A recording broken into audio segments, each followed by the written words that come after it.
প্রথম সারিতে রয়েছে স্কোয়াড্রন লিডার আনিকা এবং স্কোয়াড্রন লিডার শাহরিয়ারের নেতৃত্বে বাংলাদেশ বিমান বাহিনীর ৩০১ আকাশ প্রতিরক্ষা ইউনিটের ভূমি থেকে আকাশে নিক্ষেপণযোগ্য ক্ষেপণাস্ত্র FM-90 এয়ার ডিফেন্স মিসাইল সিস্টেমের যান্ত্রিক বহর।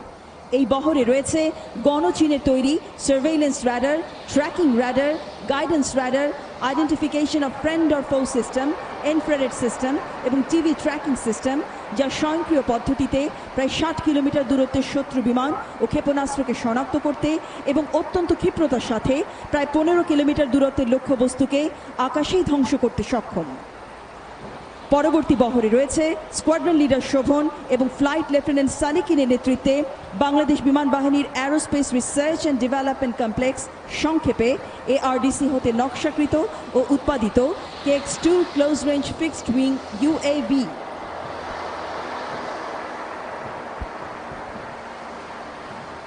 প্যারেডের এই পর্যায়ে প্রদর্শিত হচ্ছে স্কোয়াড্রন লিডার ইকবালের নেতৃত্বে বাংলাদেশ বিমান বাহিনীর ARDC হতে নিজস্ব প্রযুক্তিতে নির্মিত PFX-2 vertical take off and landing এ সক্ষম মডিউলার UAV,